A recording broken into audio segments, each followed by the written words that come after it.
Our programs offer many languages. Please visit suprememastertv.com/schedule.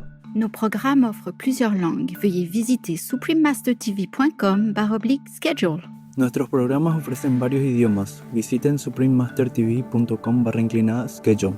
Nasze programy oferują wiele języków. Prosimy zobaczyć suprememastertv.com/schedule.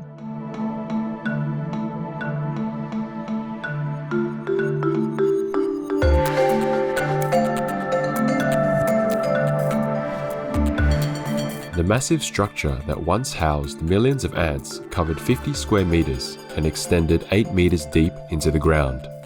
To create such a colossal work, the ants had to move 40 tons of soil to the surface. Please continue watching to find out more.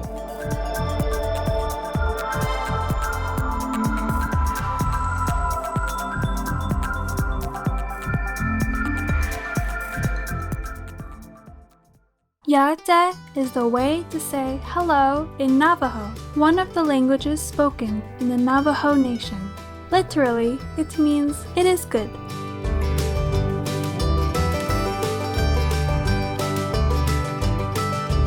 Delightful viewers, I am Kai, a vegan honeypot ant living in the proud Navajo Nation. All the sociable and friendly ants from my homeland wish you and your beloved ones peace and happiness.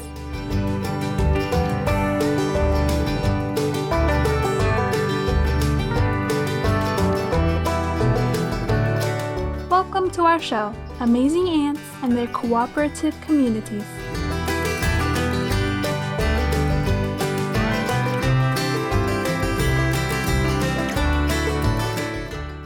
We ants have been around for more than 130 million years, or since the early Cretaceous period. Today, there are about 14,000 species of us, and an estimated 10 quadrillion ants live on the Earth. You can find us everywhere except Antarctica.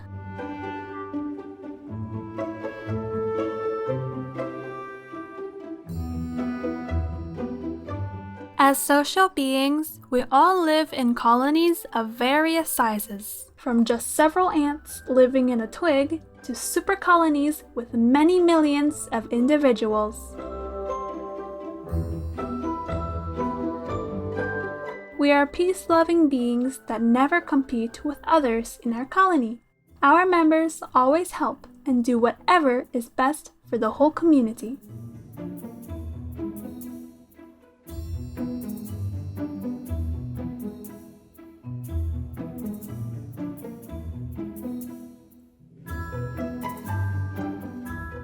Are you surprised that we don't have a leader telling us what to do? We automatically share the labor and divide ourselves into groups to perform different tasks. In a typical ant colony, there is a queen who is much larger than all other nest members. The queen's primary function is to populate the colony by laying eggs. She is the mother of all the ants in the nest. Even though she is called the queen, she never gives orders or directs others on what to do. When a colony is mature and ready to develop new colonies, it will produce males and future queens, and both have wings. The male ants have small heads with large eyes, long antennae, and small mandibles. Their only function is to mate with the future queens, then pass on afterward. The newly mated queens fly off to suitable places and drop their wings. They dig a hole and start laying eggs inside. The queen stores sperm in a pouch in her abdomen, which she will later use to fertilize her eggs. She continues laying eggs for the rest of her life and may live for 15 to 30 years. Depending on the species. She may lay thousands of eggs in her lifetime.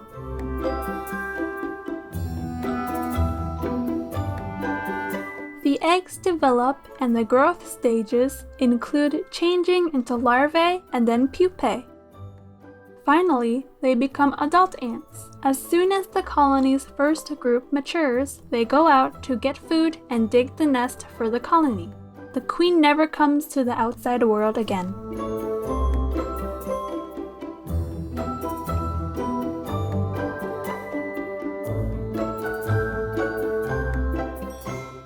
Aside from the queen, a typical ant colony includes numerous sterile females known as workers. These laborers are responsible for building the nest and keeping it in order, finding food, looking after the brood and queen, and safeguarding the colony. Their lifespan can be between 1 to 3 years. Each worker ant joins a group of ants that perform only one task.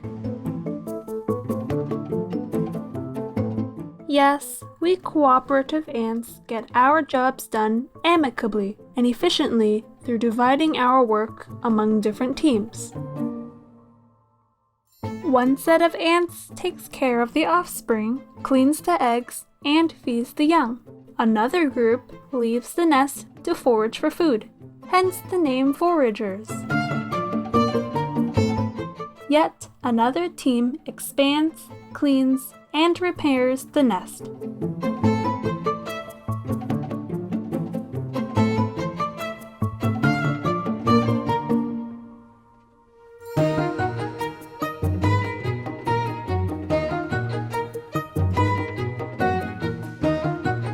Stanford University's professor of biology, Dr. Deborah Gordon, and other scientists have studied a seed-eating ant colony in southeastern Arizona, USA, for 30 years, and in the process carefully documented the different functions colony members carry out daily.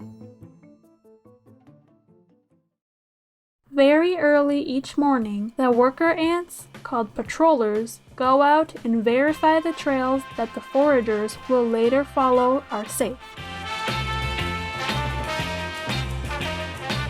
Returning to the nest conveys the message to the foragers that it is okay to leave home and gather food.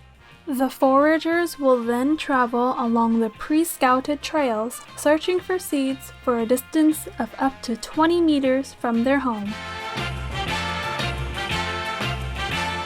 When nourishment is discovered, it is brought back to the colony and stored. The midden workers collect the colony's refuse and pile it up.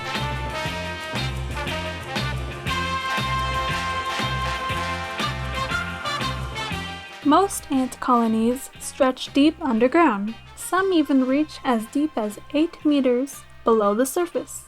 An anthill is made up of dirt, sand, and other materials that the ants removed while digging the underground tunnels and chambers that comprise their nest. The nest maintenance workers carry tiny bits of dirt in their mandibles and deposit them outside the anthill's entrance.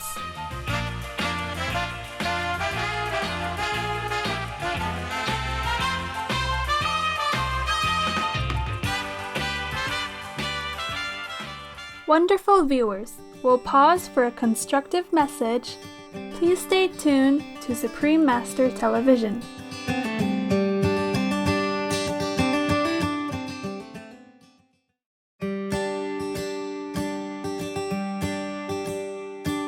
Welcome back to Amazing Ants and their cooperative communities. Let's find out more about fascinating ant colonies.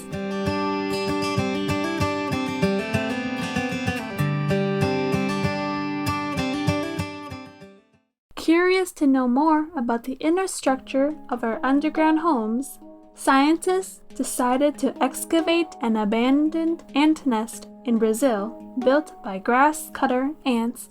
The researchers pumped 10 tons of cement into the deserted anthill for 3 days until it was filled up. It took weeks to remove tons of earth with the help of mechanical diggers and uncover the subterranean megalopolis. The massive structure that once housed millions of ants covered 50 square meters and extended 8 meters deep into the ground. To create such a colossal work, the ants had to move 40 tons of soil to the surface, which would mean the workers had to run billions of times carrying loads of mud weighing 4 times as much as themselves. It is a miracle equivalent to building the Great Wall of China. The edifice has underground highways connecting the main chambers, and the ants had lined the chamber walls with moist soil that dried to a kind of adobe-like surface. Off the main routes are side paths. The roads branch and lead to many former gardens where the ants grew fungus for food. The structure was built in such a way to ensure proper ventilation and provide the shortest transport routes.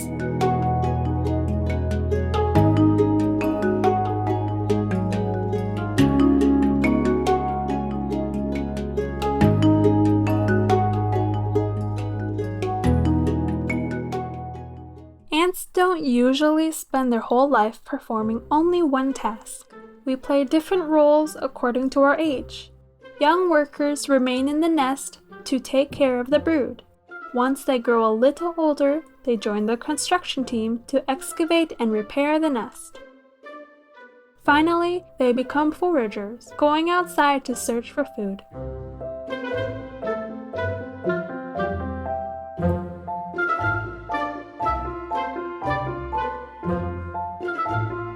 We ants are smart and adaptable animals. When the situation changes, we can easily switch from one task to another to handle an emerging incident. Being flexible serves us very well. For instance, when there is extra food needing collection, the midden laborers, nest maintenance workers, and patrollers can all become foragers, helping to harvest the food. If rain or flooding destroys part of the nest, colony members may change their function and participate in the rebuilding project. If more patrolling is required due to some disturbance on the trail, the nest maintenance workers will switch duties.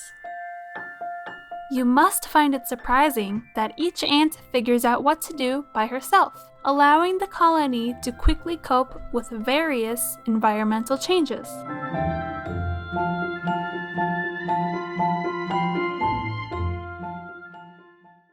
While no ant knows how many foragers are needed, and with no one telling anyone what to do, how does the colony manage to adjust the numbers of workers performing each task?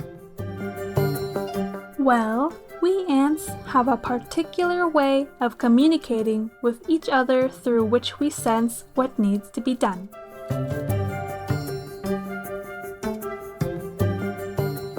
While humans speak to each other and use body language to communicate, we create pheromones, each containing a scent message to inform others. Other ants decode the meaning using their antennae. For example, once an ant discovers a food source, she would lay down a scent trail to help other foragers join the collection effort.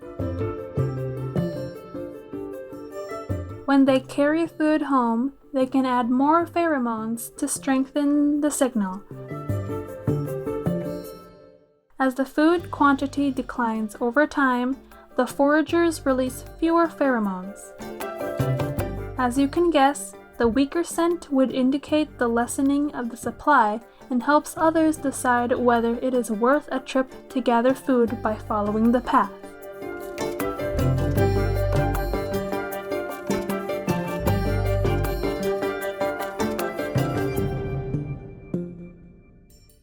We use pheromones to communicate on a wide array of topics, from identifying nestmates to telling others how healthy we are to alerting the colony of intruders. Ants coming in and out of the nest constantly make antennal contacts, and thus each one can tell whether the other ant they connect with has been outside and what task she is doing.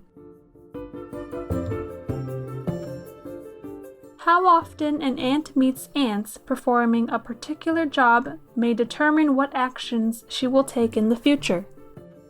For example, a forager in the nest doesn't leave until she has had enough interactions with returning food-bearing foragers. When there is more food available outside, foragers will return home with food faster, and thus even more foragers will go out.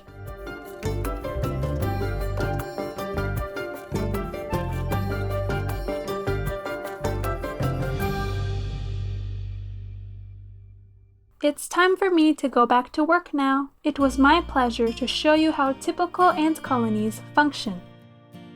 We hope you have been inspired by our cooperation and unity and wish you high spirits and good health.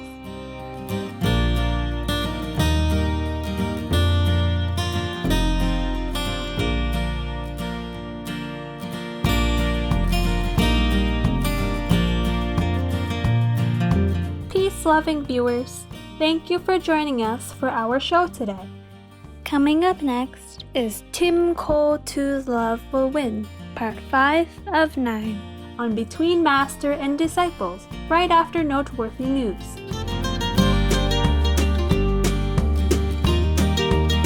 May heavens bless you with harmony and peace of mind. Our programs offer many languages. Please visit suprememastertv.com/schedule and suprememastertv.com/AW.